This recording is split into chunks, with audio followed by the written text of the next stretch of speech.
channel. I'm so glad you could join me again today. I've got something to share with all of you that I don't know that a lot of you knew about. I was actually asked to be on another channel and to be interviewed.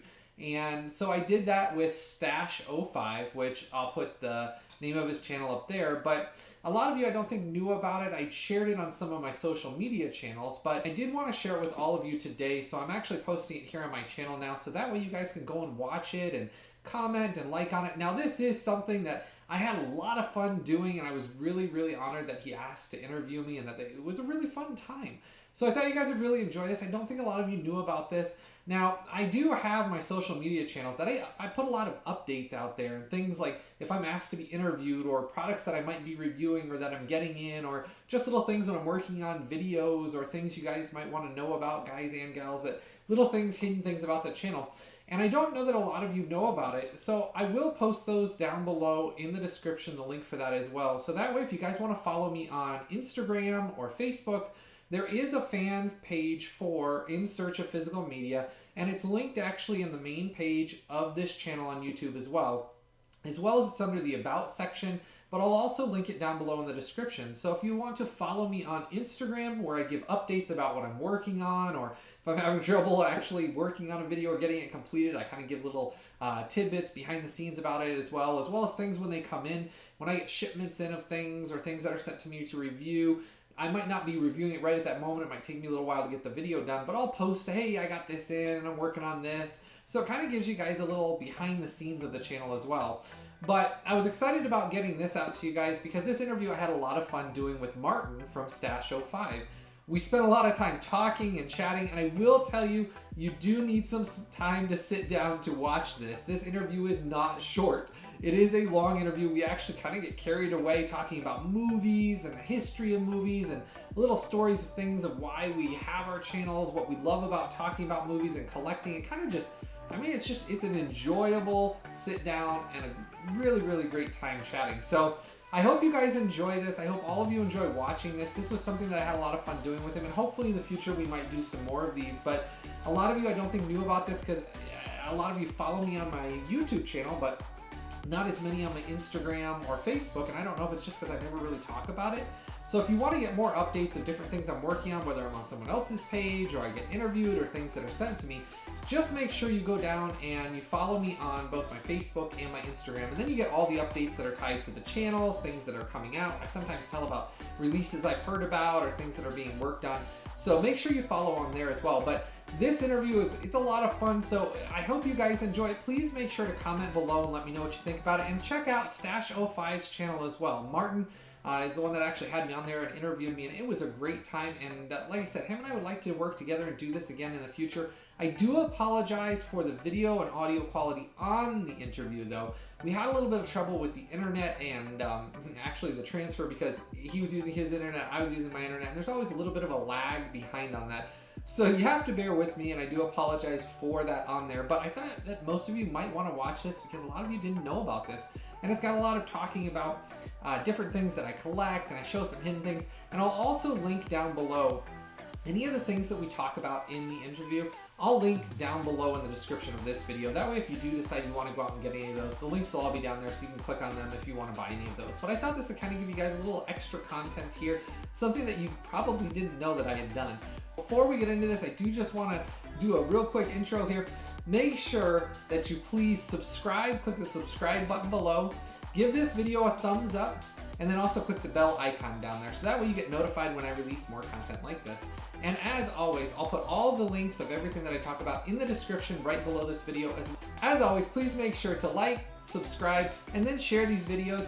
That way anybody that's looking for this can actually get some more content out there. If you know somebody that doesn't know about this, please make sure to share this. I had a great time, and I know Martin did as well. Please let both of us know that if you enjoyed this, if you like the content. It's not my normal thing. It's not a normal interview that I would normally do or a review. It's kind of just talking about movies, collecting, and it's just a good episode of TV, I'll say. As always, I hope all of you have a blessed day and enjoy this video. Welcome back to the Stash Cave, everybody. I'm here with a good friend, James, from In Search of Physical Media. Now, we decided to work on this little project because we had contacted each other a little while ago. We saw that we both are big collectors, he, I think, is a bigger collector than I am. Well, tell us about your channel. So, in search of physical media, I basically started with the whole idea of there's so much content out there to collect that a lot of people just don't know about. So I collect things from all over the world, and there's a lot of things that in America I thought I couldn't either get or watch, and I wanted people to know about, hey, there's so many other great titles that were American TV shows or American movies, but they're not being released in America because of digital, basically causing that to be slowed down to where not as many physical is released. So that's why I started the channel, is to get people to know that there's so many other content, so much other content out there to collect that. I mean, as you can probably see, there's dozens of videos on my channel already about it, but there's so many titles out there that are just wonderful TV shows and movies that I wanted other people to know about. Awesome. And okay, so I have a whole bunch of questions I have, and this is usually for just anybody who's a collector, because I know I've gone through some of these things. We all have that certain thing about collecting. But do you know how many movies you have, or did you lose count? So that's an interesting question. I've been asked it before, and I had some subscribers on my channel ask about it. It's a hard one for me. I used to keep track of it, and I had done, I think it was like maybe 6 years ago, I'd gone through and made a list and then added them all up to figure out how many individual. And I would count like a TV set. So like if I got like a big complete series TV set, I would count that as one title, even though it would technically be like 10 seasons. Right. At that time, I had over 7,000 individual titles. Well, since then, my collection has grown to probably, I would guess it's over at least 2.5 times that size now. Oh, wow. Yeah. And that's between DVD and Blu-ray. So I don't have as many DVDs anymore. I used to. Mm-hmm. A lot of what I found is a lot of these sets, and that's where I've been trying to go through them one by one and do reviews on them on my channel on In Search of Physical Media, is because there's a lot of these DVD complete series sets that are coming out released in other countries, remastered on Blu-ray at full 1080p. So I've been slowly changing out my DVD titles for the Blu-ray versions because obviously, I mean, you know this from collecting, the Blu-rays are 100 times better than what you're going to have on a DVD. Oh, yeah. And I used to have huge shelves of that used to hit the wall or the ceiling of DVDs, and they were just DVD. They weren't even the Blu-rays. It was just the DVDs. I think I might have sold off already maybe half of them, which is kind of sad because now it's, it doesn't look as impressive, but there's a lot more Blu-ray for sure. And that's were you late? So when I think, do you remember your first movie purchase? Ooh, okay. So it might not have been my first one, but because I'm old school, because I'm technically older than most people probably think I am, it would have been back when VHSs were obviously big, back in the early 80s. And I can't name off the first one, but I think it was the computer that wore tennis shoes. I don't think I've ever heard of that. Okay, well, it's a Disney movie with Kurt Russell in it. Oh, yes. And he's a kid, right? He's a okay. Kurt Russell did like 6 or 7 Disney movies because Walt Disney, when he was live, was a big fan of Kurt Russell, and I mean Kurt Russell was a great actor in those movies, and even now, I actually have those remastered on Blu-ray that most people don't know about, which one day I will go and do a review on my channel about. But Kurt Russell himself had done those, and I think that was one of the first VHSs that my mom allowed me to pick out and buy. And that would have been way back at the beginning of the 80s, somewhere in there. So that was a long time ago. Do you remember what movie got you into, what your earliest movie memory? Not so much buying it, but just something that made you fall in love with cinema in general? Yeah. So I have a really, really good memory, which is, and I've talked about this before on my channel, is that movies tie to each one of us with memories. I mean, you have memories for movies that maybe the movie's not that great of a movie to other people, but you love it because of a memory that's personal to you that's tied to that movie somehow. And that's where I find cinema such a unique thing is because there's some movies that are my favorite movies of all time that probably people have never even heard of, Mm-hmm. but they have a memory because of something that happened in my life at that time, whether I was with somebody that I went to see that movie with. So the story, not meaning to digress here, and you probably know this because you know me pretty well by now, but those of you that are watching this that don't know me, I do have a problem with sometimes going on into stories too much, so I'll try to limit myself. Oh no, it's a free reign on it's a podcast. We're just whatever goes, man. Just let it go. So I'm a big Star Trek fan, obviously Gene Roddenberry. Those of Mm. you that have watched the channel, I mean, you know this from Stash House here that I'm a big Gene Roddenberry fan. But I went to see Star Trek movies all growing up with my father, and he took me. It was one of the, I think it was the only movies my dad actually took me to growing up until we got way older. It was, he would come home from work and he would work multiple jobs. My dad worked really hard growing up, so he wasn't around very much. He would work a job in the morning, sometimes a job at night, sometimes, I mean, during the holidays, he worked 3 jobs a lot of the time. So he was always working. But I remember he would take time out and he would just take me, my sisters, I had 2 sisters, and it was something he did just for me. And it's a memory that I always, whenever Star Trek comes up, it comes to mind.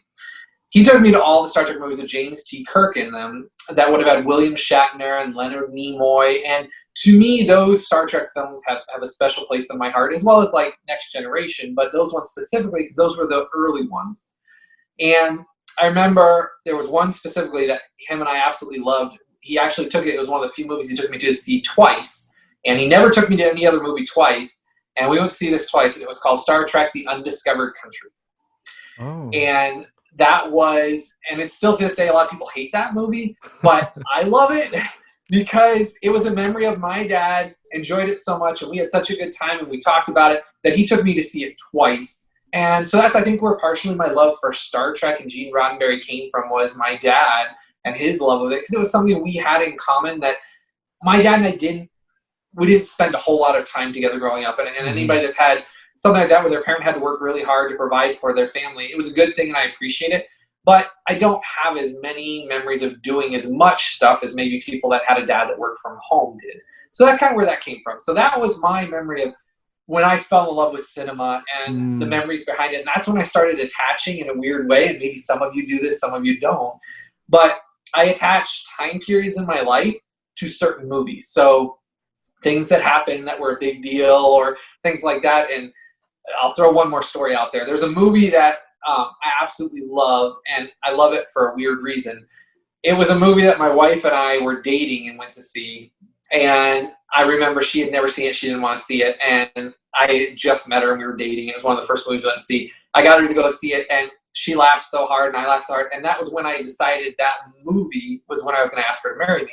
So that movie is tied to that. So I love that movie because I think it's really funny and a great movie, but it's kind of one of those things, you have a memory tied to that movie that's separate. And that's what you talk about sometimes, is that you have certain things that some people would say, hey, I hated that movie, but you have a memory of why you loved it. Yeah, exactly. And there's so many movies like that that are not the greatest movie, but it's so tied up in our growth, and or it just came out at a time period where something happened maybe in your life that movie always takes you back, which is what I love about cinema, is that the whole nostalgia of captured on celluloid, you know, like it's if I want to go back to my childhood, I'll watch Home Alone or The Mighty Ducks or The Sandlot, especially The Sandlot, because I was a big baseball player growing up. So that was one of the movies I used to love watching. So is there a favorite set that you have?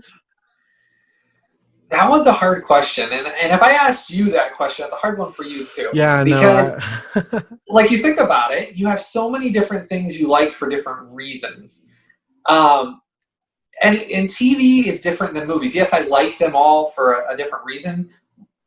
So we'll come back to that one. Give me a little bit, that's fine. Because that one's unique. You gotta really think about it. Yeah, I mean, it's okay. If I ask you that, what's your favorite set? See, so for me right now, because if you were to ask me in a year, it'll be different. Right now, I think my favorite set, which I don't even love these films, but the set itself is so nice, is the new Friday the 13th box set from Scream Factory. I don't even like horror that much, but the set is so nice that it's really nice. But I think one of the ones that stand out a lot to me is, and I still have it because it's on DVD. Even though I own the Blu-ray, but because the set was so nice, I didn't want to get rid of my DVD set, which was it's a tin can gas canister of Reservoir Dogs.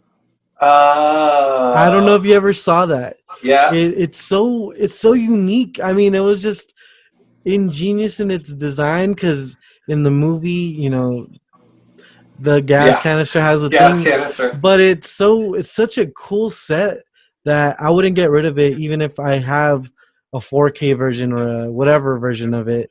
That set's gonna stay in my collection forever, probably. Yeah, that one. And that's something that you were asking about DVDs. That's something that's hard for me sometimes, is because I like some of the DVD sets the way they look, and the Blu-ray sets, they're smaller, which helps save space. Like all you can see behind. I mean, I run out of space. This whole room's lined, walls all the way around. But sometimes I'll save just like that, a DVD set, just because it's a memory like that. And the TV shows, I have lots of those on DVD. Not as many movies on DVD because of that, because a lot of the movies have been remastered and released worldwide. And that's where, to give you an idea of something that I would probably say would be one of my favorite sets of all time, I know you can't see this over there, but I do love, there's a Columbo set that I did a review on my channel. I saw it. That set, so Columbo's a very unique show, and I love the show, but that set was very hard for me to get originally. I got it years ago when it first came out. I think I got it 4 years ago or 5 years ago when it first came out.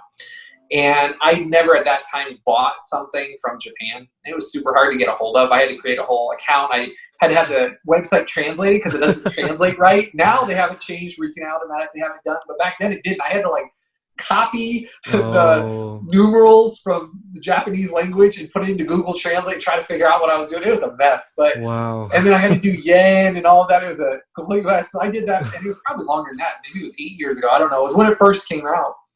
And when I got that set, I didn't realize how much I was spending. And I told my wife at the time, I said, oh, I think the yen and how it translates out with shipping, I think it's going to come out to I think I told her it was $150 at the time. Oh, and then even that's a lot of money. Oh, man. Oh, when it showed up on our credit card with the transfer fee from yen to US dollars and all that, I think it was almost $1,000. Oh, my God. Is that the most you've ever spent on a movie or a set? Okay, so that's the most I've ever spent on a single set, but I do have sets that are worth more than that now because they've been out of print for years and years. Yeah, and that's a weird thing I found out. I had somebody on my channel point out from an earlier video a year ago that I had a Blu-ray in the background that they said you should look that up. And I ended up looking it up. And at the time, it was worth $1,200. What? And it was just Do you remember what it was? So if I remember correctly, I think it's down over there on that bottom corner. It was either Flight of the Navigator, which was completely remastered Blu-ray, and then there was another one they had mentioned. I love that movie. The title of it. Oh, Enemy Mine was another big one. Oh, it's another one of my favorite ones. I love both of those movies. Yeah, Enemy Mine was released by Twilight Time briefly for a while. And then it was they said that only 100 copies existed. And then people didn't sell them and they were gone. And then another company released Enemy Mine briefly for a little bit of time and then stopped. And I got one of the original releases that was numbered. And anyhow, they said now I can't even find it on eBay and things. That's insane. That's insane. So one time I found out that, well, I mean, I think the price went down on it already because it's been re-released, but Apocalypto was high up there. Even a used copy was close to $100. Yep. And I still have that original because I almost sold that. I was like, oh, I actually like that movie, but I almost sold it, so thank God I didn't. But now the hard thing is, as a collector, would you want to sell it? Because sometimes it's fun knowing you have something that no one else has. I know that sounds bad. I'm not trying to be selfish, but no, you're right. You're right. I actually have this old DVD of okay, growing up, Scarface. Yeah. I don't know why a lot of us were super obsessed with that movie, especially in high school. And I remember one of my friends had it on DVD, and I wanted to get it on DVD, but it wasn't available. Um, it was like the collector's edition, so it was the very first release. It wasn't even made for anamorphic TVs It was yet. when they're full screen. Well, no, Yeah, they full. it was widescreen, but it was full screen. I guess you could say it's a square, and the big black bars were so big. This is all you see, like on a big Oh boy. screen. This is what you saw of the movie. That's it. Well, anyway, that set alone, that DVD, I don't even know how much it is anymore. It's so hard to find because eventually they re-released it Yeah. on different formats and different box sets, and I have some of those too. But that one I've never wanted to get rid of because I love that set. Yeah. But I remember passing up a couple of sets that I wish I didn't. I remember seeing them. I'm like, I kind of want that, and I was like, okay, whatever. Maybe I'll get it next time. Next time came, and then I never found it again. Yep. And then it was gone. Yeah, it was gone, and now it's a lot, and there's a lot of those. Do you have any like regrets not getting? Yeah, I've run into that in the past. Like you'll go to we talk about Walmart and Best Buy. That you'll go to Walmart and Best Buy now, and there's not as much there. But Yeah. Walmart was notorious for doing this, where they would put a set out, and that set they maybe would only have one copy of, and nobody would buy it for a while. And then all of a sudden, you'd come in one day to Walmart, and the price tag would be really cheap, like a big box set that you go online, you'd be like, "Holy cow, this is like $200 everywhere." Walmart would be selling for like $20 or $30. Right? Yeah. But at the time, I'd be like, "Oh, I'm just gonna wait and look it up later when I get home on my computer," because obviously we didn't have cell phones. So I'm like, "I'll look it up later." This DVD set. And then you go home and you find out, holy cow, it's going to cost like $200. You rush back to Walmart and it's gone. It's gone. It happened to me at Walmart also. They had the Universal Monsters set on DVD with the heads. Do you remember those? Yep, I remember seeing it. Oh, man, I wish I got it because I was like, oh, that looks cool. I'll pick it up later. Never got it. I never got it, and I'm really sad. Well, before we keep going, I do want to plug the channel a little bit. Oh, though. yes, I yes, forgot please. to plug the channel here. So if you're watching this video, please go ahead and subscribe. We will have down below, both of us, both the Facebook account and Instagram, which you can follow me on Facebook and Instagram, which is In Search of Physical Media. And then also my YouTube channel, which is In Search of Physical Media. And if you can subscribe, that's great. I appreciate all the likes and subscribes, but those are down there, both the In Search of Physical Media for Instagram, Facebook, and then obviously the YouTube. And then obviously you're on Stash House here. Subscribe to Stash 05. Thank you. Yes, thank you. We always appreciate the subscribers and always look forward to hearing from you guys. So thank you, and please subscribe to both our channels. And go ahead, ask your next question. Oh, okay. So for me, I know everyone does it different, especially as a collector. I know friends that have their collections split up in sections, like all the Criterion movies are in one section, all the Shout Factory, all the a lot of people do it alphabetical. I can't do it alphabetical. I think I would be so annoyed if I did alphabetical order. So I have mine by genre. So I started off with like my favorite genre, and I'll put all my movies like I feel like are the more important ones in my head for that genre, and then it bleeds into like the next genre, and they all kind of bleed in together, which is really, except from when it goes from horror to kids films. It like I don't know how it got there, but horror to kids films. Yeah, I don't know. Oh no, it went horror to comedy, and then to kids films. But yeah, it has like a theme, kind of like there's a I can't do the alphabetical order. I think I'd go crazy doing that. Yeah, I agree. Alphabetical's not for me. I tried that. It didn't work either. So my way that I organize things, my wife can't stand. So to kind of answer that question, my wife, I've been married now for almost 15 years. So married a long time. I have 3 kids, 3 boys actually. Oh, wow. And she's always tried to get me to organize things the way that she thinks they should be organized. And I said to her, I said, you know, when I come in, I like to organize it by like each group how I feel it should be organized. And she says that's no organization at all. So I'll kind of explain.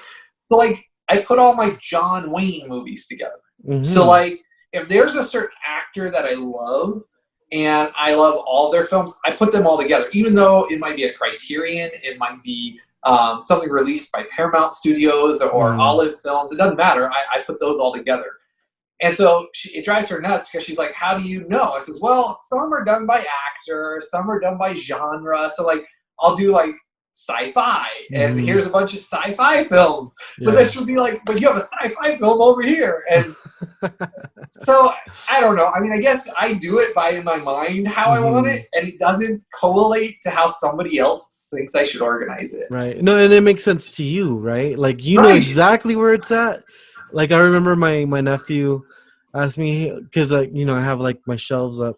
He's like, hey, where's this one movie? And in my head I was like, it should be right next to this other movie and this other, in between those two. If it's not there, then it's missing, and I don't want to know why.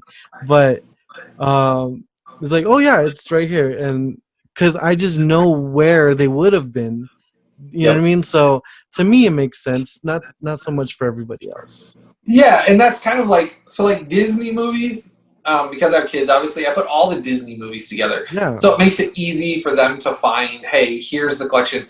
But it irks me sometimes because some of the Disney movies I want to put in another category. Like, so Black Hole, I like is a Disney sci-fi film. And I feel like that should be in my sci-fi section, but then at the same time, it's a Disney movie, so in my mind, you know, you do that like fight, like what section do you put it in? Yeah. I have the same problem with like I have Tron in my sci-fi section, but I have all my Disney movies all together over here, like all the Pixar's together, and I do that too, Pixar all together. Yeah. So yeah, it's kind of funny. Wonderful movie. So it's up there probably in my top 10 movies of all time. I grew up watching Tron. I went to see it in theaters when it came out. And so Tron, the original Tron I love with Bruce Boxleitner and things like that. And then I also loved the new Tron. The Legacy. It's not new anymore. Yeah, but I guess it's not new anymore. Not new anymore. It came out like 15 years ago, right? Yeah, it came out at least 10 years ago for sure.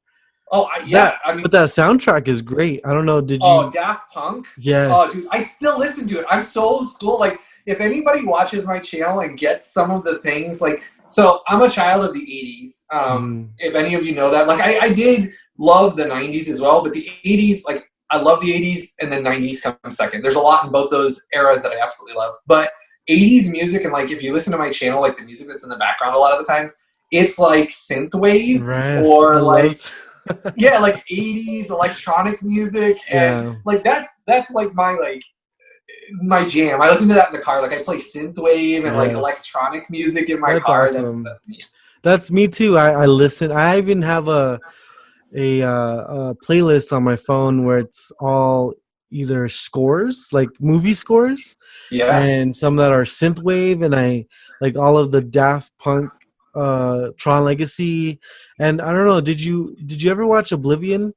Yes, I liked Oblivion. The soundtrack to that M83. It sounded a lot like Tron, or Tron and Inception together, kind of mixed. It was I loved it. Okay, a modern TV show that does a great job of incorporating synthwave into it. Like I'd probably say it might be my most favorite modern TV show that exists, and I'm not as much a fan of a lot of modern TV. I have an idea what you're gonna say. And okay, you guess and see if you get it right. Mr. Robot? No. Stranger Things. Oh, duh. Oh, how did I Stranger Things. Yes. No, okay. Yes, you're right. One of my favorite modern TV shows is Stranger Things. And okay, before all of you burn me at the stake for this, I did not watch it digital. I bought this The on Targets. 4K Blu-ray from Target special Yes. sets, and Oh they have not Lord. released season 3. I know. What is going on? And I have the Blu-ray sets, the two, but I wish I kind of got the 4K ones because they're. But I liked the way the Blu-ray sets looked more than the 4K ones. Okay, so I'll share something with you because I've gone through the bit rates on both of those. Okay, if you own the first Blu-ray set of Stranger Things, you don't need to upgrade that one to the 4K one. Because that one, the bit rate and the color transfer on the Blu-ray is actually almost exactly the same as the 4K of the first season of Stranger Things from Target. Oh, wow. Now, the second season is a completely different subject. The second season, they actually made the 4K disc. It's about 20% higher bit rate, color clarity. So there's a drastic upgrade on the second 4K. So what I did is I kept my first season Blu-ray, but then on the second season, I got the 4K edition of Stranger Things. I'm trying to think, what does the 4K one look like? Because the one I'll show you. It's right here. Hold on. Awesome. Because I'll tell you if I got which one I got. Okay. No, wait, did I get that one? No, I did get that one. This is the VHS case for season 2 of it. And I know you can't see it, maybe 4K Ultra HD. Okay. This is the 4K version of it. Oh, man, did I get that one? Because I know it looks so similar. And it's because like my movies are in the other room and it'd be but you can check it later. But I don't know what's going on. I don't know if they didn't sell enough or what happened. Because Target should have released that last year. They never did. Did you see how much they go for now? They're really cheap because I guess they do have they have like a really like a big surplus, I guess. Same thing. Okay, so what's your biggest pet peeve of collecting? Because for me, it's thinking something's an exclusive. And this happened with The Force Awakens. I don't know if you remember, because I'm really big on Steelbooks. Okay. But when that Steelbook came out for Force Awakens, I was like, I need to get there because it's going to run out. And for like almost a year, there were stacks and stacks and stacks of that Steelbook, and I'm like, wow, okay. Like, and that's where I had a hard time. I used to collect Steelbooks exclusively. If it was a Steelbook, that's what I bought. And I've kind of gotten away from that more or less so lately, and here's why. One, budget-wise. Because of how much I collect, I have to decide, is it worth spending, let's say, $20 or $30 more for a Steelbook when I could buy maybe one or two other Blu-rays as well? And that's where I've been fighting with it lately. I used to always get the Steelbooks, and I don't as much now. And that's mostly because if I can find a Steelbook on sale, I'll get it. But a lot of the times when the Steelbooks first come out, like, okay, well, let's talk Back to the Future. We both are excited about that. Yeah. Now, did you pick that up on Tuesday or? No, I haven't yet, and I'm sure it's probably sold. The one I want to get, the Steelbooks, are probably sold out already. So I already checked on that. That was what I was going to share is, so Best Buy has the exclusive Steelbooks, the 3 Steelbook 4K pack. They're not sold out, but their price is about $70. Yeah, I know. That's about $30 more than it is for it not in Steelbook on 4K. My understanding is, and this is a little tidbit for everybody that's watching this video, I do know they're going to have it on their Black Friday sale. So the Steelbooks or the... Yes. No. Really? So they did it last year with a Steelbook set they released and a special set they did of a 4K release. Now they have, I think they have Rambo coming out in Steelbook 4K, and then obviously they just had this one. Whatever, and it's something I've learned over the years. I've been collecting since, like I said, 80s. But basically, every year, if a movie's released before November 1st, those movies are going to be included on Black Friday sales on either Amazon, Target, Best Buy, Walmart. And if they're exclusives that are released before November 1st, then it's like 95% sure it's going to be in their Black Friday sale. It might only be for an hour or two, but it'll be in there. Wow. Always learning something new. I didn't know that. Yeah. Because I do remember seeing new releases, fairly new releases on Black Friday. I was like, I just picked that up for like $30 and now it's 15 or less. Oh yeah. Yeah. So I wait. So like on those, if I'm going to get I did pre-order Back to the Future. Mine hasn't shipped yet. So that one I did pre-order, but I know that it's going to be on sale, so I'm debating on stopping that pre-order and getting it when it comes out on the sale for that. But I did just yesterday got a huge stack of my pre-orders in that we had done that top 15 video. Mm-hmm. I did get a bunch of those in, and I did end up getting the Steelbook of Picard, the complete series on Steelbook. Yeah. And I posted on my Instagram that had come in because some people were asking what that looked like. And that one wasn't a bad deal. Like, I don't mind if they charge for a Steelbook like $5. Mm-hmm. Like, I'll pay the extra $5 to get a Steelbook. But when they do these, and I'm not trying to offend anybody, but these ridiculous, like $30 more for a Steelbook and things, yeah, it's not, I mean, to me, it's not worth it. I mean, when you got a family, kids, and a wife, and all that, I mean, $30 is heck another one or two other Blu-rays. Right, exactly. And for me, I mean, I've gotten pickier with picking up movies. And recently, because I was gonna get the movie The Town. Yep. That Steelbook when that came out, but I was like, no, I think I'll just wait, or I just won't get it. And recently, I think about a week ago or two, it was on sale for like $15. The Steelbook 4K. So did you get it? Yeah, actually it's right here. Yeah, so I ended up getting it. Was it at Best Buy? Yeah, Best Buy had it. I bought it online. I've been looking for that one. I didn't see it go on sale because that's one of the 4Ks I haven't bought yet. And I did like the movie. Yeah. I just haven't watched it in such a long time. I like Ben Affleck's modern movies. Like I thought he was great as Batman personally. Like, oh, me too. I love it. Oh, I loved him. Like it's like that, like Dark Knight. I mean, like I'm a skinny dude and I'm a tall and skinny dude. So like I don't put on muscle, especially after the car accident. Like my muscles on this side of my body have gotten really small because I don't use them much. So, but I used to work out all the time, and I loved just big muscular. Like I thought he was so super jacked. Yeah. Yeah. No. Yeah. On the subject, now that we're talking about that just for a second, I know we're going to digress here, but just talk about a movie. You know the new Snyder cut that they're doing? Yes. So they just started filming with Ben Affleck new scenes for the movie. And they brought Jared Leto back in to do the Joker. So they're going to, it's actually they spent $30 million on these reshoots. So that's a big deal. That's a big, that's some movies some movies' whole productions right there. I know. Dude, I'm a huge, I mean, everybody knows that. I'm a huge Superman fan. That's where, like, the idea of, like, I love Superman. That's why that, like, Superman, the extended cut, which if you have not seen yet, I absolutely love. 1970, 78. 78. Oh, 78, yes. 78, I think. Yeah. Marlon Brando. Oh, man. Yeah. But you know the whole behind the scenes between that movie, Marlon Brando not learning his lines and using cue cards. I mean, I love Marlon Brando, but man, he got really lazy after a while. Okay, so you know how we talked about The Godfather before, okay? Yeah. And I try not to offend people on the channel because the thing of it is I don't want people to think that I watch horrible movies or things like that. And The Godfather is a weird thing because, so how I watched The Godfather was that basically I liked Marlon Brando and Superman. I thought he did a good job.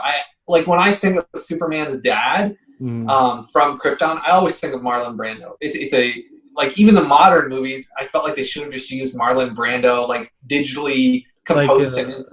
Like in Superman Returns. Russell Crowe did a good job. Russell Crowe did a good job as his dad, don't get me wrong. But there is something about Marlon Brando.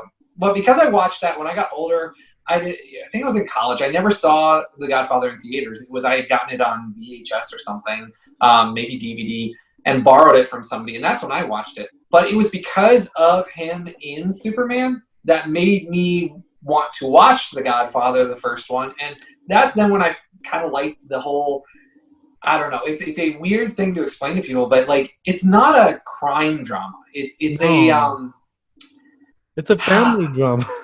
yeah, like and it's not a family movie. Like I don't really want to offend people when people say, "Oh, I'm going to watch this with my family." Don't watch it with your family. It's not a family movie. No. And it's if it would be made today, and correct me if I'm wrong on this, but in my opinion, if that movie was made today, it would be so violent I wouldn't even want to watch it. I guarantee you it would be so disgusting and violent. They would probably overdo it on the really depending on who's directing, I think.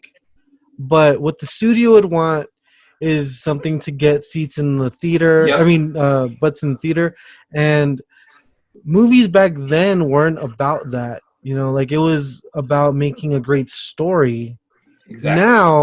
Now it's more like let's get all these bombastic films and release them, and which is fine, but all the great stories are mostly independent films that sometimes go straight to streaming now, that they don't even get released anymore, which is really sad. I don't like that Yeah. aspect Well, of my it. thing is they throw too much explicit stuff in them now. Like, and a lot of the times in movies, and this is part of why I think I'm so attached to older movies, why I collect them and love them.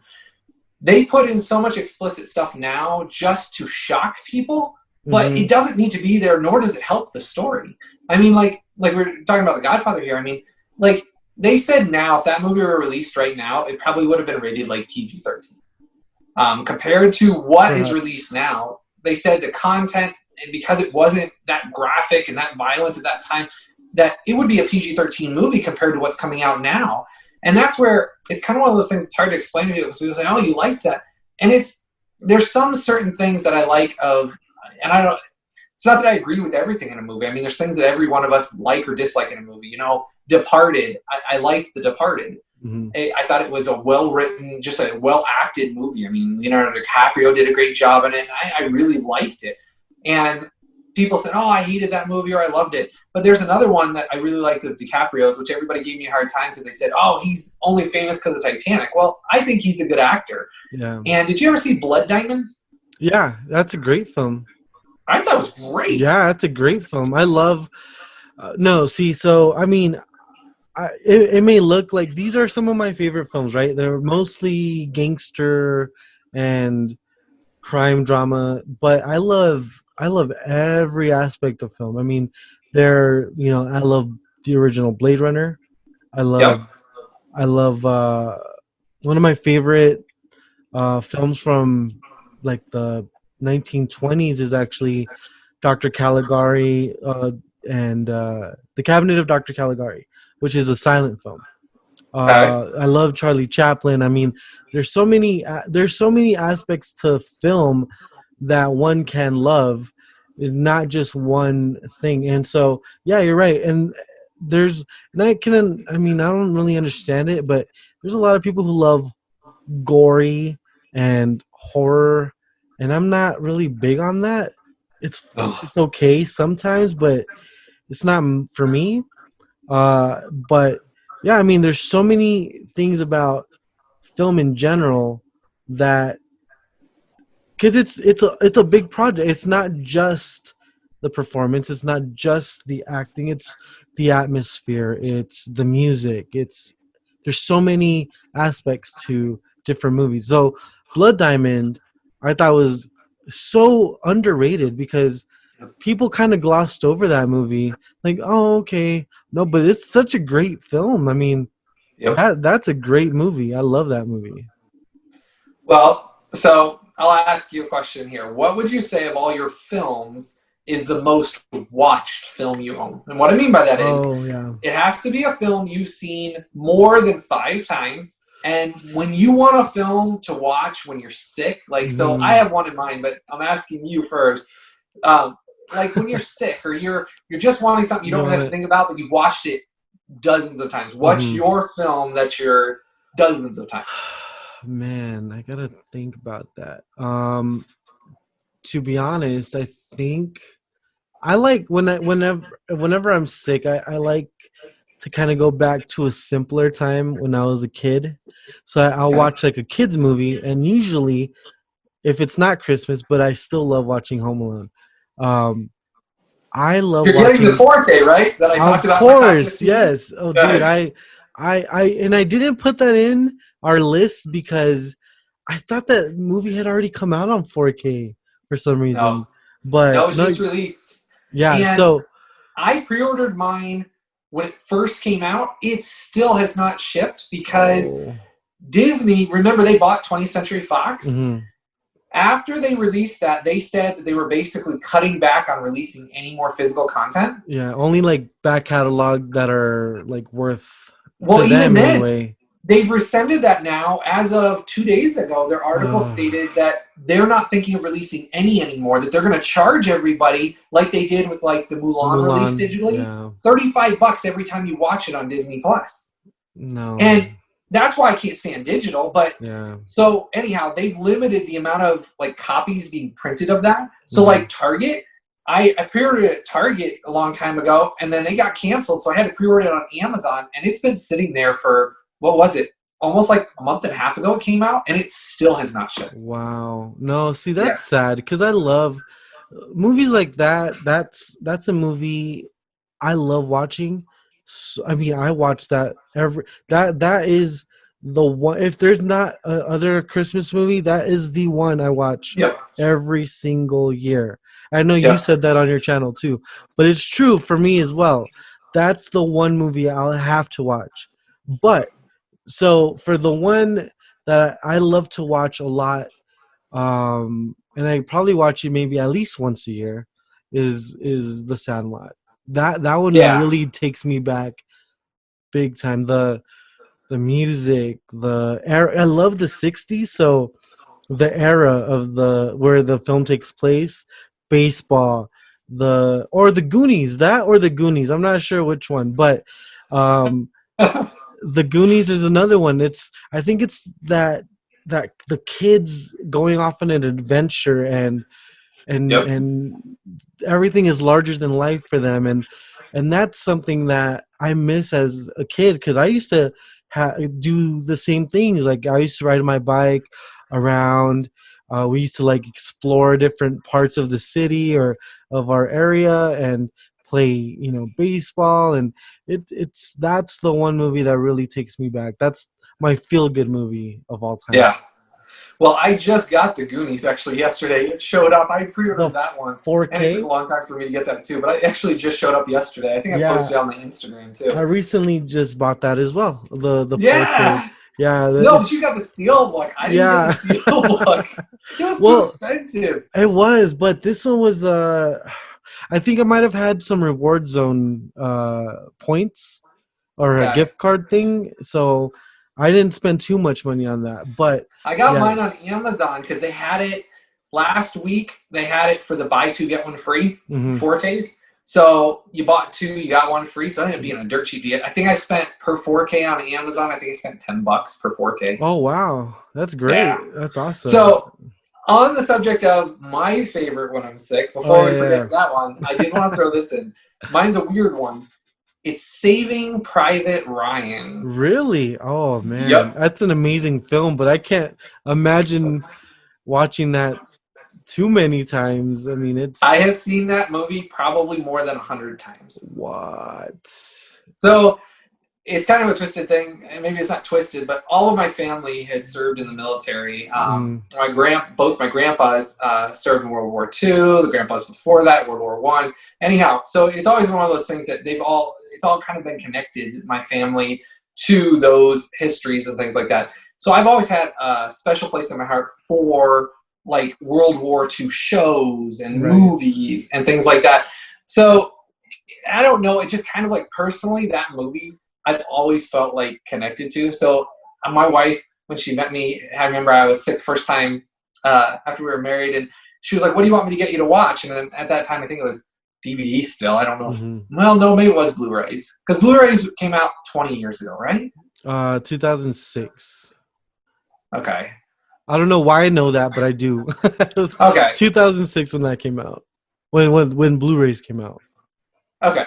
So anyhow, she got me whatever it was. We went and put it on, and she was like, "Why do you want Saving Private Ryan?" And I was like, "It's just one of those things." And she had never seen it at that time. She watched it. She ended up liking it, and so now whenever I get sick, she goes and gets Saving Private Ryan. Now I have it on 4K. So and obviously I don't watch it with the kids in case any of you are wanting to get mad. It's not a kids movie. That movie is so good, but that opening scene when they're landing on Normandy, it's so intense. I mean, you're not. I don't know. That was beautifully shot. Only a masterful filmmaker like Steven Spielberg can pull something like that off. See, I love, and don't get mad at me for this, but I love old Steven Spielberg. I do not like most of his modern movies he's done. I haven't really liked anything he's done after Saving Private Ryan.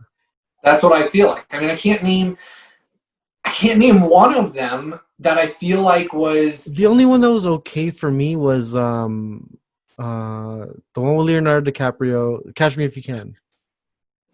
I thought that was pretty good. But other than that, The Terminal I didn't like.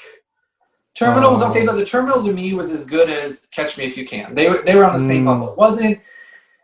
It wasn't stupendous. Right. But it was enjoyable. No, so here's an odd thing, and this is something in my mind that, okay, you know who J.J. Abrams is, right? Of course, yeah. Super 8. Okay. That was a love story. The time when he did, Saving Private Ryan, Steven Spielberg, then it seemed like J.J. Abrams was coming up to make movies. And J.J. Abrams did a movie that a lot of people have forgotten about, which I think would be great on 4K, called Super 8. Yeah, I love Super 8. That was Super a throwback. Yes. Reminds me so much of like the Goonies and like so many things that other directors and Steven Spielberg was a producer on or directed. And I thought that J.J. Abrams was kind of becoming Steven Spielberg. And I don't want to offend anybody with that, but that's kind of just how I kind of felt like it was kind of going that route. And then J.J. Abrams really didn't do any more like that. That was it. He did the Mission Impossible, but he never went back to that type of style of filmmaking. Right. I got to ask you a question because I know you love Star Trek, but how do you feel about, because I was never big on Star Trek. I didn't grow up with it. I've seen it on TV, but I never watched it. How do you feel about the J.J. Abrams films?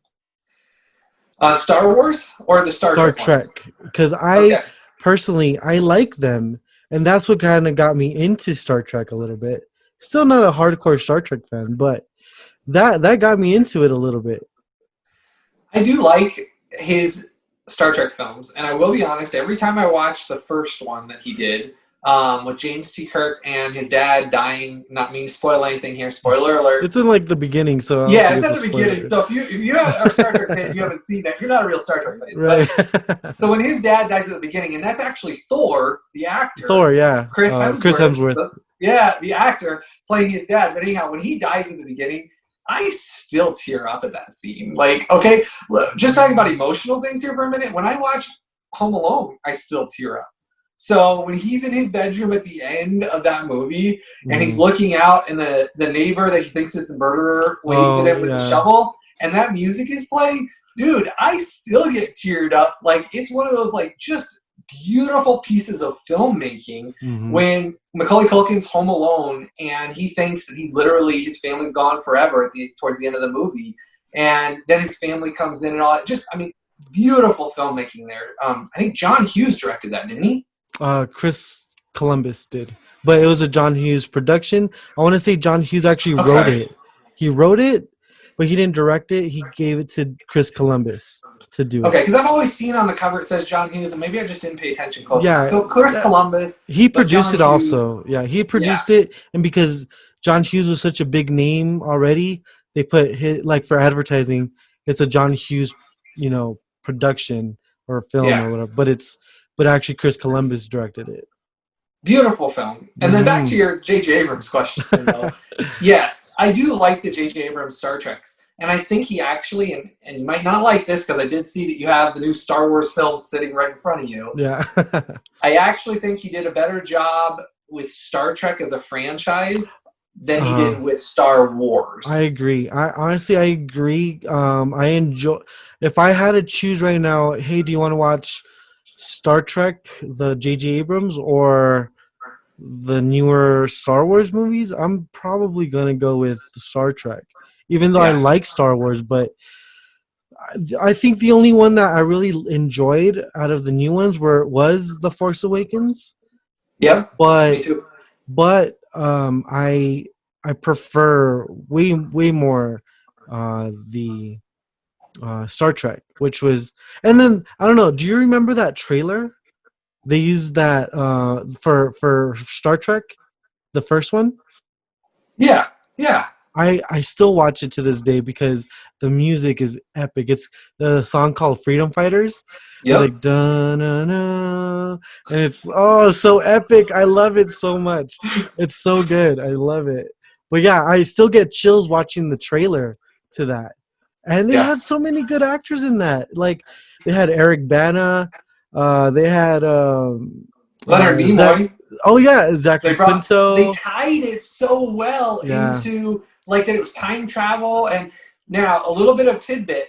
If you want to really love that first film, there's a graphic novel that ties in what happened right before that ship comes through that wormhole. And it ties in perfectly. It was written by J.J. Abrams, Alex Kurtzman, and a bunch of the other writers of the movie. They wrote it as a graphic novel. So I like graphic novels because as an artist, I've always had an attachment to that from my years back on that. And we had talked about that before, me being an artist and doing that before. But the graphic novel is great. And I think it's 4-part graphic novel, and it doesn't cost very much. But if you really want to enjoy it, it ties it to Next Generation that they'd actually intended originally to have. They had filmed scenes with Patrick Stewart, Captain Picard, and Data, and that it was tied to that they had actually been the cause of what caused that temporal rift to appear. Wow. And yeah. Now, see, I feel like I have to go back and watch Next Gen and even the original Star Trek. Whew. Yep. That should be fun. That's going to take me a long time, though. Picard now picks up after all of that. And I haven't started watching it yet. I just got it yesterday. And so that's what I'm excited about. And then, so once you finish the movies, so let me ask you this. Of the Next Generation movies, now, have you seen all of them? No. See, so I've never actually, other than the newer Star Trek films, I've never seen any other Star Trek films. Okay. I know that's blasphemy. You've offended me. I'm going to leave now. This interview's over.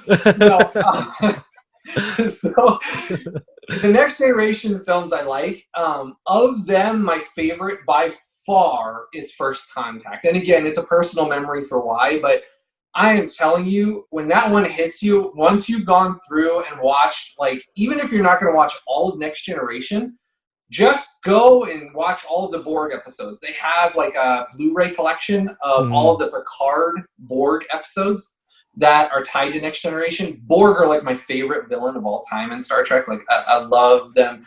You know, we're going to assimilate you. I mean, it's just so great. But just go watch those episodes. Then go in and watch the Next Generation movies. Start with, obviously, Generations and just watch them in order. By the time you get to First Contact, like, I still remember in theaters, my dad, when I was older, and him and I went to see it, and I don't know how old I would have been at that time, maybe 18, 19 by the time that came out. I mean, I was older. And we went to see that. I actually remember both of us, like my dad's not really an emotional person or anything, but he was actually like, yeah, like there's a scene in it where like Picard actually like yells and like gets angry. And if you know Picard's character throughout the series, he never like showed much emotion. And in that movie he does, and he says something, and then Worf like says it back, like basically like they're not cussing, but something like kind of like I don't know. Basically they're like at the Borg, and it's just great. So anyhow, that movie, by the time you get to it, you're gonna love. I mean, it is great. So that one I would suggest go through, watch just even the Borg episodes of Next Generation, and then go through the Next Generation movies to get the First Contact. And then I said that movie's great. You'll love it. Wow. No, yeah, and that's one thing I've been wanting to get into is Star Trek, but I never. It's intimidating because there's so many different ones, and so that's why I never got into them. I was like, oh no, if I start, I'm gonna have to start from the very beginning probably. So I don't know. I say start with the Next Generation just because that's what I grew up falling in love with. I do love the original James T. Kirk, the TV show, but I just felt like the Borg and Picard was more like, I don't know, more personal. So if I were to start somewhere, I'd say go look up the Borg episodes, or they have it on a Blu Ray, just the Borg episodes or whatever. Buy that to start with if you don't want to buy the whole series. Watch that and then go into the movies. And that gives you a whole universe to start with, because then once you go through the Next Generation movies, then you can start on Picard, and then you have somewhere to start. My Star Trek, and I've talked about this before, that I least like is Discovery. I would not suggest to start there. A lot of people might dislike that, and they might give me a thumbs down saying, hey, I love Discovery. I don't, and it kind of goes to the fact of that Picard, and not even Picard, but Gene Roddenberry, like we talked about Gene Roddenberry, he created Star Trek for hope, and the joy of the human spirit. I've talked about this before, but basically it's supposed to be the goodness of each of us, and the kindness of each of us. And Discovery is the one Star Trek series that I can honestly say, and there's lots of people out there that talk about it in forums, that it is the one series that I kind of feel like is a depressing Star Trek series. It's not. It goes away from the original intent. Yeah, it's not a. There's not much happiness in it. I mean, it's dark. A lot of it's just sad things constantly happening, one thing after the other, or people are always crying, and maybe that offends you, or somebody watching this, but literally, if you go back and watch, you're not going to be able to unsee it. Almost every episode, somebody's crying, like literally crying for like 10 minutes, not 10 minutes, but 5 minutes of the episode. It's like, you think to yourself, man, they cry a lot in this show. Wow. No, that's crazy. So I got to ask, have you ever double dipped, or have you ever bought a movie thinking, do I have this? I'm not sure. Do I not have this? Because that's happened to me one time. And I think it's just, I don't even remember, but it's because I had bought it and I just never put it away. And I was like, and I had to second guess myself. I was like, do I have this? So what I had to do is like, okay, I remember if I did, I more than likely put it in a video. So in the store, I'm watching a video of mine that I'm like looking at all the movies I bought. It's like, oh no, yeah, I do have that. I don't know. I was like, that. I mean, it's gotten out of hand to that point where, because I usually know what I have and what I don't, but there has been the occasional where I'm like, wait, do I have that? I don't remember. That recently happened to me last week because I went to FYE and I was looking for I was just like walking around, just seeing what they had. Browsing. Yeah, and I was like, wait, I have this, right? And I don't remember if I do. I know I had it on DVD, but did I ever pick it up on Blu-ray? And I left it at the store because I was like, no, yeah, I have it. It's like $30, so I'm not gonna want to spend that kind of money just for one movie, and then I get home and I have it and have to go back and pick and take. Yeah. So it turns out I didn't have it, and I left it at the store. So I might have to go back this week or something to pick it up. Hopefully it's still there. So I've done that, but I'll caveat it with this. Most of it was because, so after the car accident 2.5 years ago, or almost 3 years ago, because I hit my head so hard, it caused, for a while, I had real hard time like thinking normally. Like I had memory loss, and I would say something, I wouldn't remember I said it, and then I'd say it again. Or there was a lot of problems when you hit your head 65 miles an hour. You have a lot of I had swelling in the brain, things like that. So what happened was there was a lot of time I tried, or I thought I was normal. Like it's a weird thing. Like your mind, because of the swelling, you don't kind of know the difference sometimes. So I was kind of one of these things. I didn't know that I had already bought something, and so my wife had taken me to the store because I wasn't driving, obviously, and things like that. And I couldn't drive, and so yeah, we got to the store, and I picked out a bunch of movies that I was going to watch because I was laid up because I could barely move, and tons of different things were going on with my body. So I went and bought a bunch of movies, got home, and she comes out. She's like, you already bought these. And I was like, when? She's like, well, I took you to the store a couple of days ago. And I was like, no, I didn't. She brings me a bag that I never even opened that had a bunch of movies in it. And then it ended up that I went and did the same thing the week later, and I was like arguing with her about that I did not have these movies. What are you talking about? But I couldn't remember that I kept buying these movies. So I ended up having, and I think I actually kept them all. So I have like 3 copies of like 4 different movies that I never returned, because by the time I actually got around to where I was able to drive to the store again, and that I was like mentally okay to understand what was going on, that I'd done this, it was past the return period, so I just kept them all. So wow. So I guess that answers my question of, have you ever double dipped? Also, I triple dipped. Triple dipped within a month. But have you ever done it on purpose? Like, I like this edition and I like this edition, and I want them both, but I did that with The Godfather. I have. Okay. I mean, it's embarrassing to say how many copies of that. I even have it on Laserdisc. I have the Godfather. I forgot what it's called. But it's. Is it your Martin edition? No. On on laser. Well, I have that box set Okay. on Blu-ray, but on Laserdisc, what they did is they rearranged the entire the saga. That's what it's called, the Godfather saga, and they cut 1 and 2 up, and they play it chronologically. Okay. And I've never got to see that version because I don't have a Laserdisc, but I love the set that I have. It's numbered and everything. It's a really nice Laserdisc set, but I've always wanted to see that version play out because it starts off with Godfather 2 in the old, like the Robert De Niro young Right. Vito part, and then it gradually goes through to Godfather 1 and then goes back to Godfather 2 and then part 3. Huh. Yeah, I forgot what it's called, but I have that version of it. And then I have all the different box sets that came out. Except for one, I was like, no, they're just repackaging at this point. There's no new special fee. And I told myself I wasn't gonna get the Omerta edition because it's such a nice box, though. I remember seeing it, and I told myself I'm not gonna get that. And I was like, wait, but this is really nice. I kind of like it. It looks like a book, and I ended up getting it. And there's nothing new in there. Nothing. If you already own them, do not bother getting that because all it is like you get like a couple of different postcards that are different, and I guess that's it. And I was Yeah. really upset. Because Now, I told myself, that's why.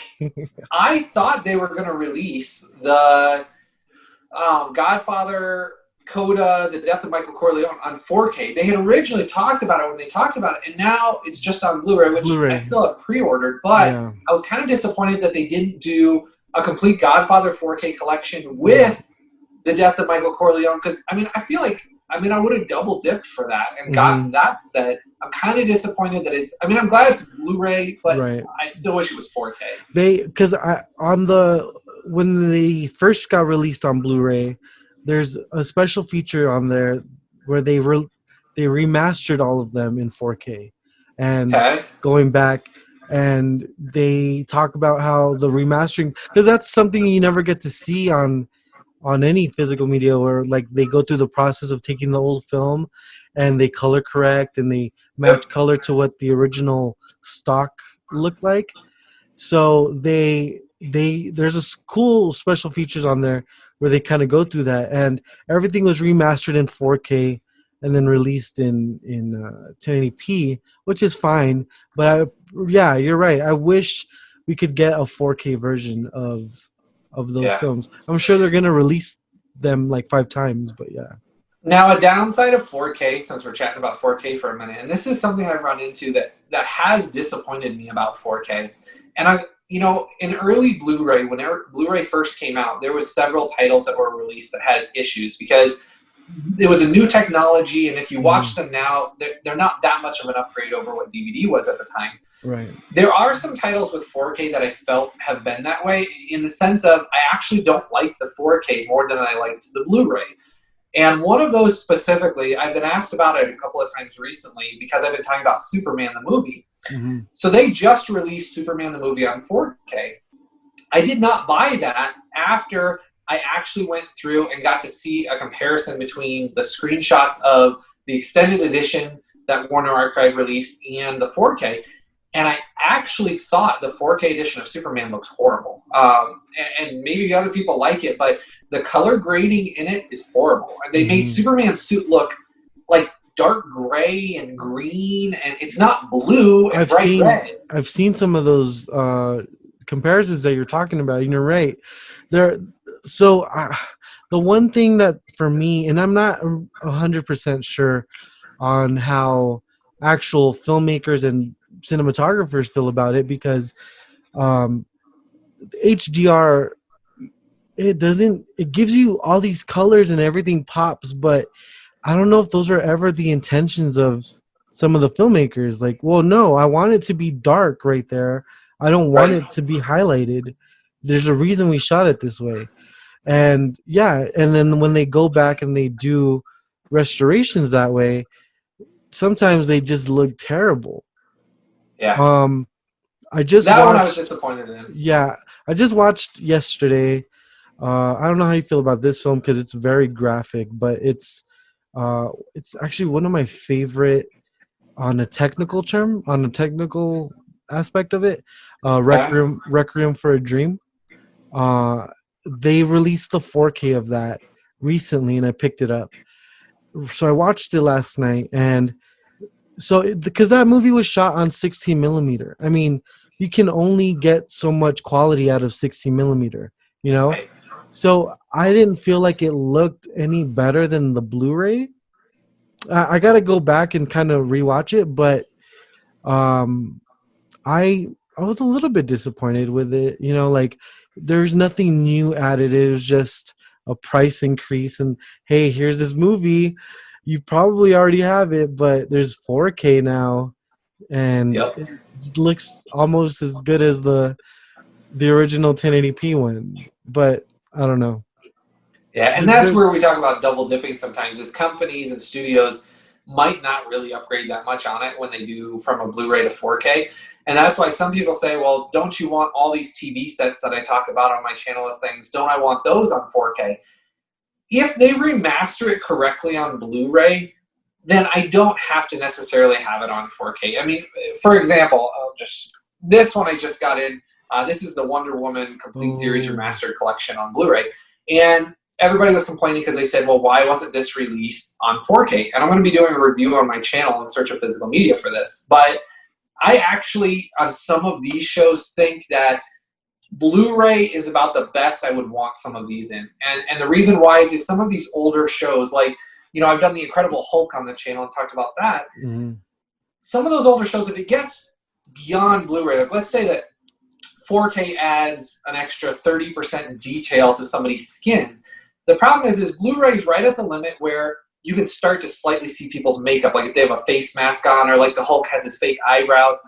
You're fine watching it on your TV because you can see it, but it's not standing out so much that if then it goes to 4K and they change the color degrading and add extra shadows around things because of HDR, his makeup might stick out even more, and then it takes away from the show. So that's where I feel like on at least some old stuff, old TV shows, old movies that have special effects and things like that, I don't know that I would want past Blu-ray them to upgrade some of these shows like superhero shows or special effects shows to 4K, because then I feel like it's going to stand out even more. I mean, the latest one that I just heard about, which I'm going to do a review on, that we're both been talking about, that Back to the Future.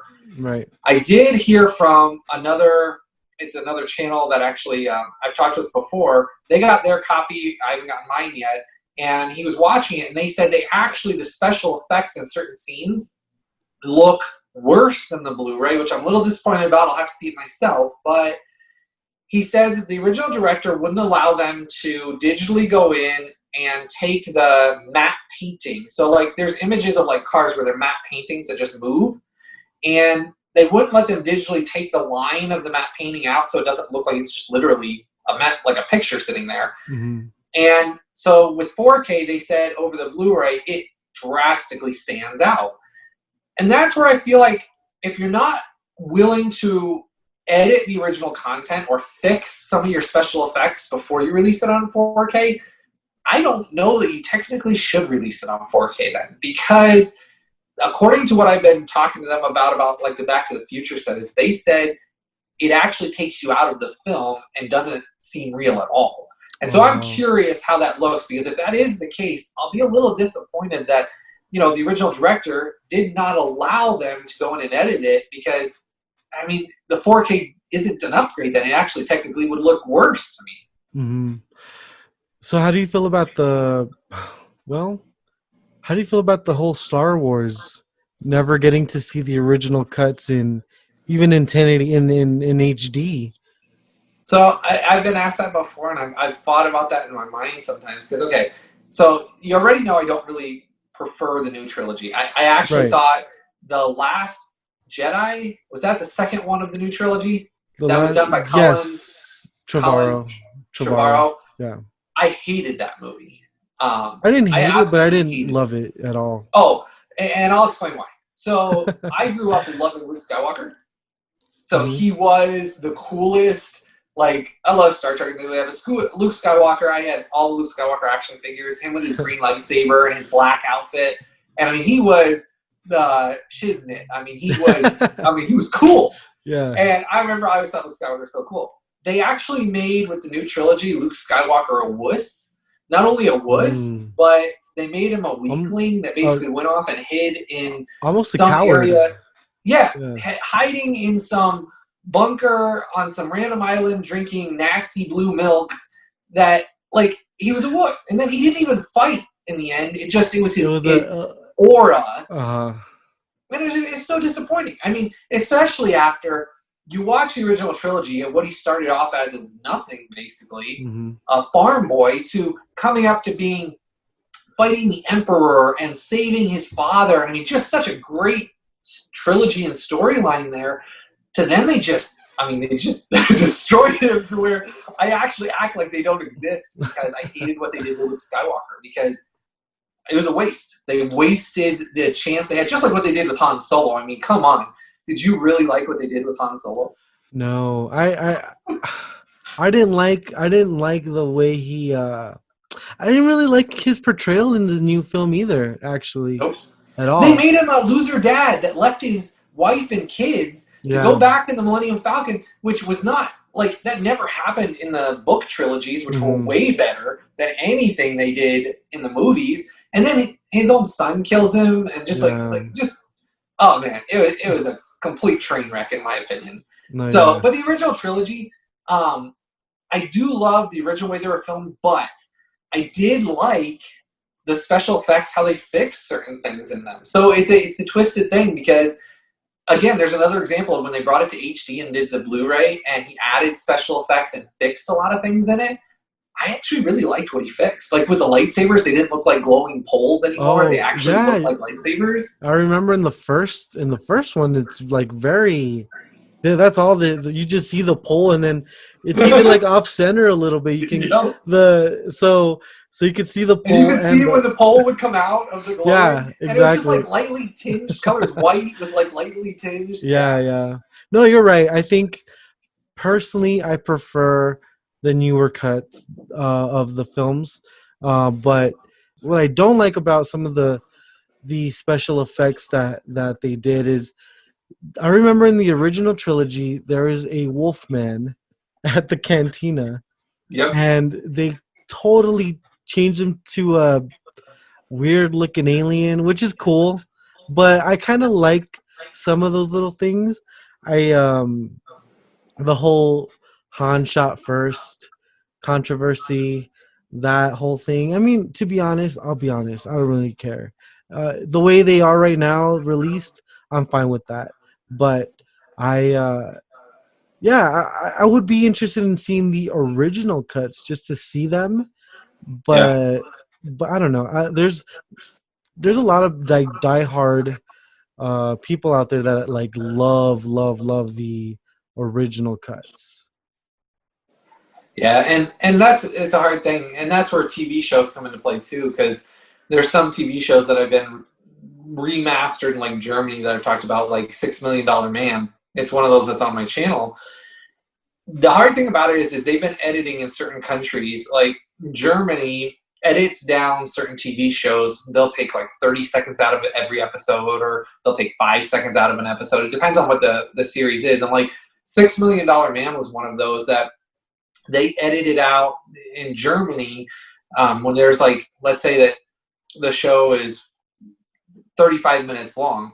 They'll take out sometimes like 30 seconds to a minute throughout the whole episode, just little snippets of things. And it's not horrible, but I would prefer them to have left it unedited. And that is something that I have run into with a lot of shows that are being released. Music-wise, things like that, there's a lot of shows that have come out that I haven't reviewed because they'll take and change the original music on them. One of the most notorious ones was The Wonder Years. Yes. Yes. I love that show. They did release a DVD set of The Wonder Years with the original music, but it was extremely expensive. I actually do have that set. That's one of my DVD sets I have. But it was extremely expensive for the complete original, and I think it was done by A&E, where they actually went and left all the original music in, but it was expensive, and then it went out of print. And like I've had people say, like, where do you find them? And I don't even know that A&E even produces them anymore. Yeah. No, yeah, there's a lot of those sets. Also, like I don't know if you remember the real Ghostbusters, the Yep. animated. I Yep. remember I think it's Lifetime or something, or yeah, Lifetime released the house, like the whole fire station. Time Life. Time Life. Yep. Lifetime. Time Life. Time. Yep. Yeah, Time Life. They released that set, and that set goes for close to $1,000 probably. Okay, so I'm going to share something that I was going to do a review on my channel later on, but if you love that series, it has been released on partially remastered Blu Ray, just to let you know. Oh, Blu Ray. Yeah. I have the DVDs. I know. So what? I told you about collecting things from all over the world. Oh, wow. I did not know this. Yeah. So have you heard of a show called Invader Zim? Yeah. So there's a lot of like Nickelodeon and older like TV shows from like the 90s and things like that have been released. And when I say partially remastered on Blu-ray, they're slightly upgraded over what you would have over a DVD, but they're on Blu-ray disc, so the bit rate's higher, the colors are better. And those have been released in other countries. And so I do have several of those sets as well. Wow. Yeah. Oh, wow. You do have to make Ghostbusters is one of them. You do have to make a video. Yeah, you're going to have to make that video because I definitely want to see that. I want to see that for sure. That's awesome. That's awesome. Yeah, and that's where I talk about it's a weird thing because they don't. You think these are all American shows? Why aren't they coming out in the U.S.? And it's digital's killing us here. I mean, it's like The Mandalorian. That Disney Plus show that's out there. I obviously don't support digital and things like that, but I have heard it is like the original Star Wars. It's an amazing show, things like that. Just release it on Blu-ray so that way people can buy it and own it and watch it. Like I don't want to pay $35 a month for a service that I never own anything and that you can take away the content and charge me more whenever you want. Right. Put it out so we can buy this stuff. So that's I think that's what Disney's doing is they're really killing the Blu-ray and the physical media aspect of because it's a business move. I mean, all they really want is for people to spend the money to pay for this digital stuff that you physically can't even touch, which is what I don't like about physical. About digital, but the convenience factor is different. Yeah, it's easy for you to just pop in and scroll and you're watching a movie, but the fact that I can own it in my hands, have it physically, have a booklet inside, or have a little collectible or something about the movie that isn't going to be online. It's not going to be in a video. It's tangible. Yep. That's what I love about physical media. And yeah, I had gotten away from that, but I think maybe starting last year I started collecting again a lot more because I was very picky about what I got. But now I'm kind of getting in the swing of just picking up more and more stuff again. And that I love. Like there's a couple of movies that I got that are from Arrow Video. There's a RoboCop, which I love RoboCop, but I bought that Blu-ray set that had all the movies in it, the trilogy. Yep, I have that one. Yep. But this set is so nice that I'm probably gonna have to keep both sets because this is just the one movie, but it's so nice. So I'm gonna get it really quick. Okay, there you go. There you go. See, so this is such a nice set right here.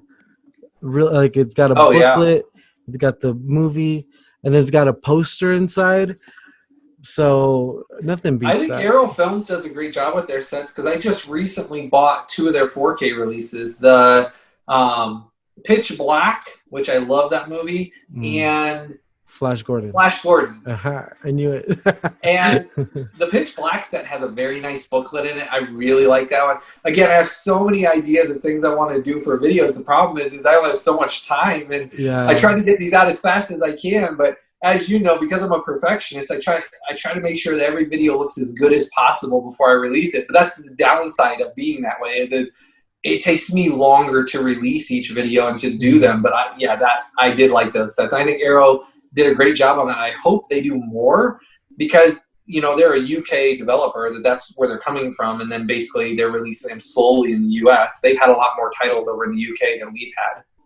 Oh yeah, and those are the ones that are taking the time. Well, Criterion, Arrow, Scream. Well, sometimes Scream or Screen Factory, but they're the ones that are actually taking the time to remaster some of these films in 4K, or just remaster them and putting the special features on there.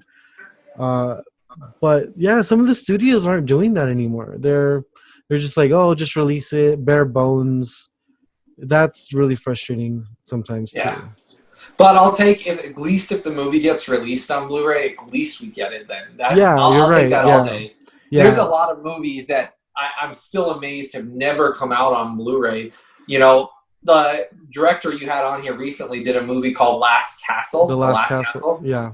And I love that movie. It's one of my favorite Robert Redford movies. Mm-hmm. And that movie only exists on DVD, and it's been out of print for years. And it's hard to find. It's nowhere to be found. That movie was a good movie. It actually made good money, too. Mm-hmm. And I don't know why that has not been put on Blu-ray. I wonder who the studio was, because it was DreamWorks. DreamWorks was the one that released it. Okay, because I know that, you know, I did a podcast recently about a film called Blood In, Blood Out. Now, culturally, that's an important film for Hispanics because it was mostly Hispanic cast. It's got like a mythology and a lore to it. You can kind of compare the film to the film American Me, but I think Blood In, Blood Out's a lot more epic, you know, in just character arcs. It's like 3 hours long, but it's really good. It's only been released on DVD. It's released by Hollywood Pictures, which is a company of the Disney company. So it's never gonna get released on Blu-ray. It's never gonna get released digitally either.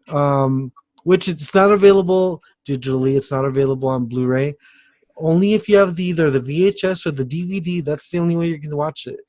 And I think that's sad. I mean, I'm hoping that companies like Arrow or Screen Factory pick up titles like that if they're willing to, because Disney doesn't like to lend out any of their stuff. But they just recently released Apocalypto because they owned that movie.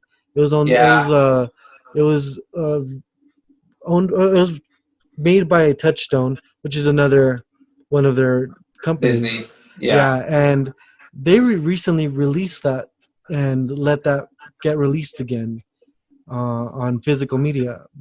Now, I wish Disney would allow other studios to do that more because, you know, we were just talking a little while ago about Flight of the Navigator. Oh, I love There's a lot of 90s Disney movies that were not kids' movies. They were like just good family movies, but that even today hold up really well. Mm-hmm. That basically some random studio that I found in another country released it on Blu-ray for a limited time, and that was it. And it's kind of one of those things that you wish that Disney would allow companies to go in there because, and maybe this movie's not amazing to a lot of people, but I like the old Sean Connery, The Rock, and it's not super old, but it's a Michael Bay film. And I mean, I don't know, how old is that movie? Am I just old? That came out in like 97, I think. I think Michael Bay's first film.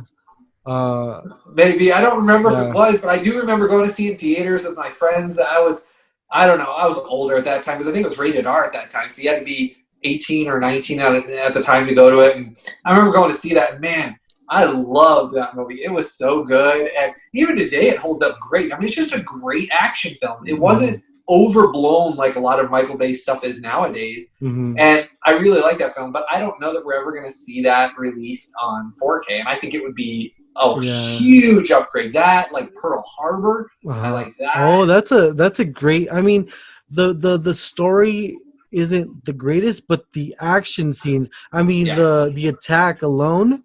I think The it's like an story, hour because the true long. story is great too, Yeah, though. I think it's like an hour long, but that movie I think would look amazing on 4K. Oh, it would look, Incredible. and you got to remember, like, so The Rock and like Con Air and Armageddon and Pearl Harbor, those movies were one of the first Blu-rays that Disney released. So the technology, like when I go back and watch them, they're okay, but they're not anywhere near like some of these Blu-rays now are made. So think of the upgrade from those. That's where I talk about like back at the first of technology. Yeah. Think of the upgrade 4K would do on those action, like an explosion of fire coming at you with the HDR. It'd look amazing. Yeah, no, those are the films that I can only wish would come out, but because they're owned by Disney, I don't have any hope for them anymore. I don't either. And that's sad. I mean, you're right. I mean, the one thing about, because I own Flight of the Navigator, but I have it on DVD.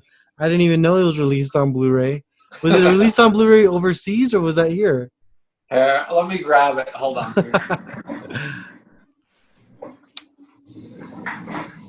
Wheel myself back over here. All right, so it's Blu-ray. I love that movie so much.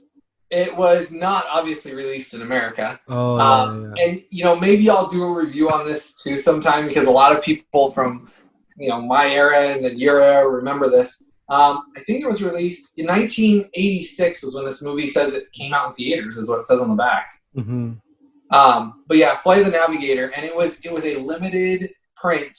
It was a UK release, it says, and that was it. And now you can't find it, and I don't even know. I have to look and see if it's even available anymore, and maybe update the channel and say, hey, if it is or isn't. But for a long time, I couldn't find it anymore. But this is the only copy that I've seen of it. Wow. But it was, I mean, the Blu-ray upgrade's not bad. It's not, it's not a huge upgrade, because they did only a partial remaster, so they did it mostly digital. So it does look good, but it's not like master quality that you're going to have. But yeah, so Flight of the Navigator, that is one of those that, like I said, I don't know why it's not out there. There's so many of those types of films that would have been great for them to do. Yeah. No, well, I mean, there's so many. I think we could probably talk for hours and hours about different aspects of different collecting and just different movies. But I'm so happy that you were able to take the time and come on and have a little conversation with me. Because I had a short list of questions. It turned into an amazing discussion. I would love to do this again if you're up for it, for sure. Yeah, we'll definitely do this again. Maybe we'll end up making this like a part series. Like every once in a while, we kind of come back and chat together, and like, this is part one. Yeah. And maybe we'll label it that way and say, hey, this is part one. And then as time goes on, you know, we'll catch up with each other and do these again as time goes on. And that way people have connection to both. And lost you there for a minute. Disconnected for a second. Are you back? Yes, I see you. Okay. So yeah, maybe we'll continue doing that. But anybody that's watching, please make sure to subscribe to both In Search of Physical Media and then Stash 05 as well. Make sure to like these videos and give us comments below. We like to hear if you guys like hearing what we have to say about this stuff, if you like hearing the content we share. And please make sure to send us comments, messages. We love to hear from you guys. Always make sure to like these videos and definitely subscribe. And then you can always follow us on, like, there's the Instagram and the Facebook that are posted below as well. But we appreciate all of your time today. And I had a great time, and I hope you had a great time, the viewers. And, of course, yeah. I mean, thank you so much for coming on and dropping some knowledge, man. I mean, I did not know some of the stuff that you were, like, some of the releases overseas. And so I love, and if you want to know more about that kind of stuff, of course, you can always go back to his channel and check out more stuff where he'll highlight certain sets and that have been released here and over there, or what are the differences. Because, I mean, it's crazy. You have so much knowledge about a lot of this stuff. It's almost crazy. It's almost like you're looking up the stuff as we're talking about it, but it's all in your head. It's crazy. Which is what I love, because I love talking to people about movies and just movies in general, but collecting, because I've been collecting for a long time as well. I think since I was about 15. And Yeah. I think, I think you've been collecting a lot longer, which is Yeah. insane. Well, and if somebody's wondering this, because I have been asked this, do I sit and look up all this stuff and then sit there and have a list of it? So most of the stuff and the knowledge I have is from when I get a movie, I kind of look up the history of it originally and things. So over the years, I've just collected a massive amount of data in my head, basically, of all these different movies and directors. So a lot of it I don't have to look up. The only things that I usually look up when I'm doing a video or things like that is if I don't quite know basically if there was a hidden actor or something in it. But most of the stuff is stuff that I just learned over the years of doing it. So I try to add little stories into it. Some people might like it. Some people might not. They might say, just get to the review. No, I love, personally, I love it. I love learning more about different aspects of collecting. And so that's what I think you definitely bring to the table is so much knowledge on different aspects of collecting and different editions and the history of. I love it. I think you should do like a series called The History of, and then you could talk about a certain series or something like that. I think that'd be really fun. Yeah, and one thing I do want to add, because this is a question a lot of people have, is they see the videos that I have on there and they think, well, these are releases from other countries that I can't get in America. And I will tell you, if you start watching a lot of these, I go through and explain if they're region free, which means you can play them in a US Blu-ray player with nothing that you have to do special, and it'll just play normal, or whether you have to have a special Blu-ray player. And there's a lot of these titles that I'm going through that are region free, which means you don't have to do anything special. And so people get turned off at first. They're like, well, I guess I'm not going to watch it because I don't think I can play that. Mm-hmm. That's not the case. A lot of these are being released region free, which means even if you buy them, and I put the links down below in the descriptions of the videos where you can buy them, but you can buy them, and a lot of them we're going to play, and I'll tell you in each video if they will, and you can collect them, and guess what? You can watch it with your family right now without having to buy something extra. And that's where a lot of people don't get, because they think, oh, it looks like it's got a title from France or Germany. But when you look at it, once you watch the video, I explain that. And that's something I tell everybody, go on there and watch them, because you'll find out a lot of these you can own yourself and actually watch them on the Blu-ray players you already own. And that's kind of the purpose of the channel, is to give you information that maybe you don't already know. Well, that's great. And so listed below are all where people can find you on Instagram and Facebook. And of course, please subscribe to his channel. His channel is amazing.